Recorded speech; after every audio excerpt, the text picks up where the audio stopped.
Imagine a place where everything good is gone. Think about a world with no kindness, no joy, and no light.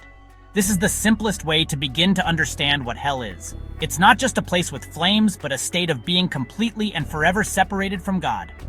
Since God is the source of all love, goodness, and life, a place without Him would be the absolute opposite of these things.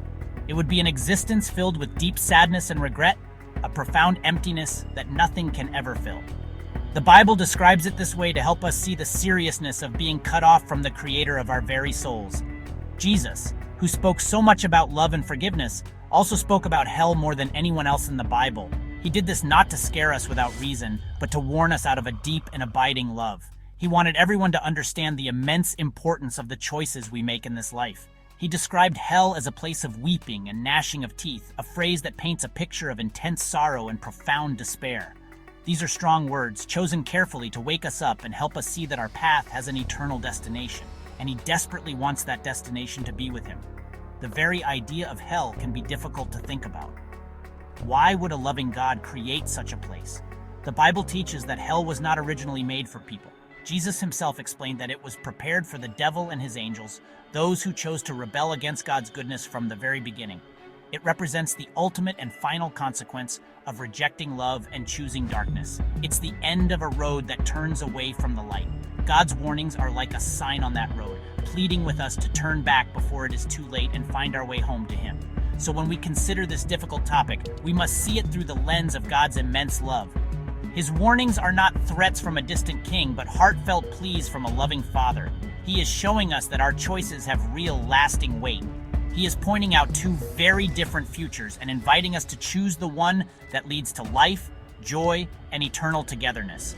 Understanding hell begins with understanding the infinite goodness of God and the profound tragedy of choosing to live without it, forever and ever. When Jesus spoke about hell, He often used a specific word that His listeners would have understood immediately: Gehenna. This was not a mythical or imaginary name. Gehenna, or the Valley of Hinnom, was a real place located just outside the ancient city of Jerusalem. In Jesus' time, it was essentially the city's garbage dump. It was a place where all the refuse, waste, and even the carcasses of animals and executed criminals were thrown. To get rid of all this trash and prevent disease, a fire was kept burning there constantly, day and night. The image of Gehenna was powerful and deeply unsettling. The constant smoke, the terrible smell of decay, and the sight of worms and maggots amidst the smoldering refuse created a vivid picture of filth and destruction. When Jesus used this word, He was tapping into a shared, everyday experience to explain a spiritual reality that was hard to grasp. He was saying, "Look at that awful place. That is what eternal separation from all that is good and clean and holy is like." It was a physical symbol for a spiritual state of utter ruin and finality. By using Gehenna as a metaphor, Jesus was not just trying to shock His audience. He was providing a tangible, real-world anchor for an abstract concept. He was making the spiritual consequences of our choices feel immediate and real. It was a warning that the path of sin, selfishness, and rejecting God leads to a place of ultimate worthlessness and perpetual destruction, much like the trash being burned in the valley. It was a call to choose a different way, a life that has value and purpose and does not end up discarded and destroyed. This powerful imagery helps us understand why Jesus spoke with such urgency. He saw the people He loved walking toward a spiritual Gehenna, a final state of being cut off from life and hope. He wasn't just teaching a theological idea, He was pointing to a smoldering valley just outside the city walls and pleading with people to avoid a similar eternal fate. His use of Gehenna shows how seriously He takes the choices that lead us away from God and how much He desires for us to be pure, valued, and eternally safe in His presence. Jesus often taught using stories or parables that made complex spiritual truths easier to understand. One of the most powerful stories He told about the afterlife is that of the rich man and Lazarus. In this story, there was a wealthy man who lived a life of luxury, dressed in fine clothes and feasting every day. At his gate lay a poor beggar named Lazarus, who was covered in sores and longed for even the crumbs that fell from the rich man's table. The rich man ignored Lazarus completely, showing no compassion or kindness. After they both died, their situations were dramatically reversed. Lazarus was carried by angels to a place of peace and comfort, described as being with Abraham. The rich man, however, found himself in a place of terrible torment and suffering, which the Bible calls Hades, or hell. From this place of anguish, he could see Lazarus far away, resting in peace. He begged for just a drop of water to cool his tongue, but he was told that a great chasm was fixed between them, making it impossible for anyone to cross from one side to the other. This story is a sobering illustration of how our choices on earth have eternal consequences. The rich man was not condemned because he was wealthy, but because he lived a life of complete selfishness. He failed to love his neighbor, ignoring the suffering person right at his own door. His heart was closed to the needs of others, and therefore it was closed to God. The story shows that how we treat the people God has placed in our lives is a direct reflection of our relationship with God Himself. Our actions or lack of action matter deeply. The Apostle Paul, who carried Jesus' message to many nations, also wrote about this theme of separation.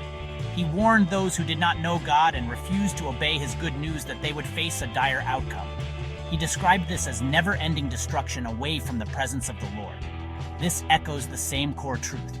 The ultimate tragedy is not a physical punishment, but being shut out from the source of all life, joy, and love. The warnings in these stories are not meant to condemn, but to guide us toward a life of love and compassion. The Bible's teachings about hell are serious and sobering, but they are always presented within the larger context of God's incredible love and His desire for salvation. God does not want anyone to end up in a place of eternal separation from Him. The entire story of the Bible is about God reaching out to humanity, calling us back to Himself. He sent Jesus into the world not to condemn it, but to save it. His heart is for reconciliation and restoration, not for destruction. The warnings are there because the danger is real, but the invitation to safety is even more real. The message is one of hope and a clear choice. God sets before us two paths, one that leads to life with Him and one that leads away from Him into darkness. He pleads with us to choose life. To repent, which simply means to turn around and change our direction, is the first step on that path.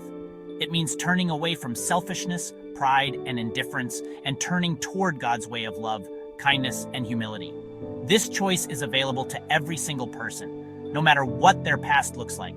God's grace is big enough to cover every mistake. This is why the story of Jesus is called the gospel, which means good news. The good news is that we do not have to end up separated from God. Jesus made a way for us to be forgiven and to be welcomed into God's family forever. He offers a future filled with joy, peace, and purpose in a place the Bible calls heaven, a place defined by the very presence of God. This is the destiny He desires for all His children. He wants us to be with Him, where there are no more tears, no more pain, and no more separation. Ultimately, the choice is ours. God honors our free will, allowing us to decide whether we will accept His love or reject it.